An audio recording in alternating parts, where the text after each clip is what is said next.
Sige po, okay. Sige. Um, I am an advocate of teacher wellness and teachers' well-being. In fact, this is one of the topics that my current advisees are doing with me with regard to, for example, exploring how teachers are in this time of the pandemic. Um, well, teacher wellness is important because it's the person that you're bringing inside the classroom, and that person should be well. That person should be able to answer the questions of 30, 40 students who are asking the same or different questions all at the same time. So this is one of the things that we should fortify among our teachers. They should have a positive uh, they should have positive well-being when they enter our classrooms.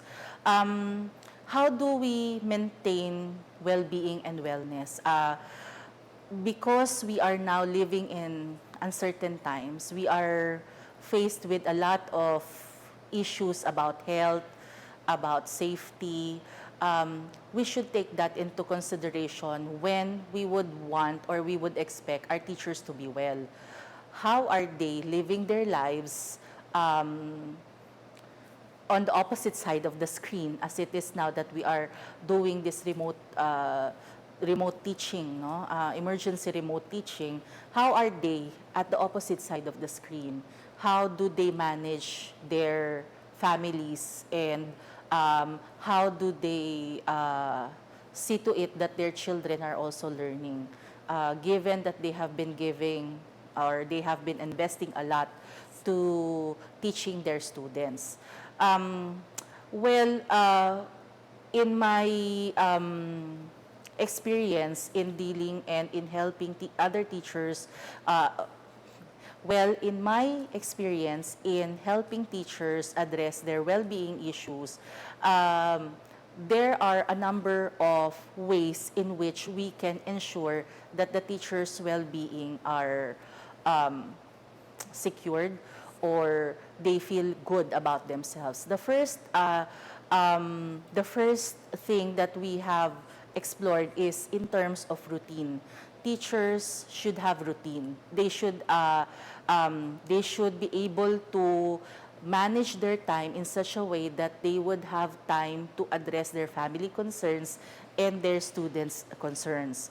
So, given that there is work-life integration. Basically, we don't use work-life balance nowadays since a lot of people are working at home. So it's more on integrating work and life, and looking into how you can better manage all of these things at the same time inside the confines of your home.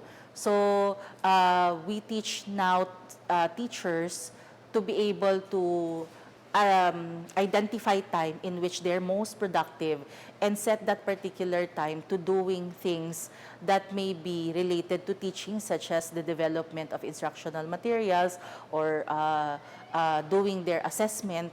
And then, for example, looking at different times in which they can have their me time. They can have their time on their own, separate from the kids, no, that so that they will be able to find the strength within or find their reason for teaching. The second is to acknowledge their emotions. One of the things for us to be able to address well-being issues is to being able to identify your emotions. So what are you feeling at the moment? And what is important in acknowledging your emotions is that you are not in the process of invalidating it. So basically, if you're sad, you embrace being sad. And then when you embrace being sad, you'll be able to see the other things that may be less sad for you. No? That may cause you to become less sad and more happier. But I'm not saying that being happier is the end goal. it's being more to be at peace with yourself and finding meaning in what you do. So if, for example, finding meaning in what you do will make you transverse all these negative issues. As long as you will be able to find hope at the end of the line, you will be able to be well in terms of well-being. The third is being able to communicate your feelings with others. So you were able to identify your emotions, but you have to communicate with others about these emotions because others may have the same emotions. And when you find other people whom you can share the emotions with, life becomes more bearable. So, and then, by communicating with other people about your emotions, you now form your support system. And I think at this point in time, in terms of well-being, the support system is an integral part of how teachers will be able to cope.